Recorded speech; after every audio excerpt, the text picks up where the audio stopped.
Pagi itu halaman istana Baghdad dipenuhi orang-orang. Seorang wanita tua berdiri di tengah. Pakaiannya sederhana. Tangannya gemetar memegang gulungan kain lusuh. Di hadapannya berdiri seorang pedagang besar yang dikenal dekat dengan pejabat istana.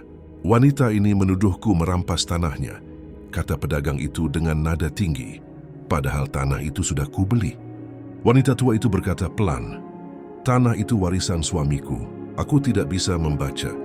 Aku hanya disuruh cap jempol. Tak satu pun orang berani bicara. Orang lemah sering kalah sebelum bicara. Abu Nawas maju ke depan. Tuanku, katanya tenang kepada Raja Harun al-Rashid. Izinkan aku bertanya. Raja mengangguk. Abu Nawas menatap pedagang itu. Kau bilang tanah itu dibeli. Di mana saksi? Pedagang tersenyum yakin. Para pegawaiku. Abu Nawas mengangguk.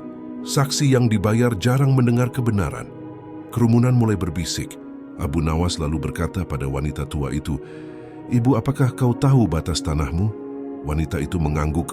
Aku menanam pohon zaitun di sudutnya. Abu Nawas tersenyum. Baik. Ia lalu berkata kepada raja, izinkan aku menguji. Raja setuju. Abu Nawas mengajak semua orang ke tanah yang disengketakan. Ia memerintahkan pedagang itu menunjukkan batas tanah. Pedagang menunjuk area yang luas. Lalu Abu Nawas meminta wanita tua itu menunjukkan batasnya. Ia menunjuk tepat ke pohon zaitun tua. Abu Nawas kemudian berkata, gali tanah di sekitar pohon itu. Para pengawal menggali.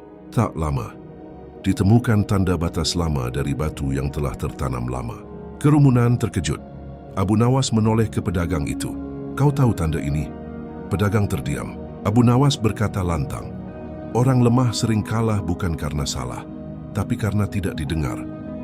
Raja memutuskan, tanah dikembalikan pada wanita tua. Pedagang dihukum karena penipuan. Wanita itu menangis. Terima kasih. Abu Nawas menjawab, hak orang lemah tidak perlu belas kasihan. Ia hanya butuh keadilan. Raja berkata, mulai hari ini setiap transaksi harus dijelaskan dengan jelas dan orang yang tak bisa membaca harus didampingi. Kerumunan bersorak. Saat orang-orang bubar, Abu Nawas berkata pelan, jika hukum hanya melindungi yang kuat, maka orang lemah akan selalu sendirian. Tugas kita adalah memastikan mereka tidak sendiri.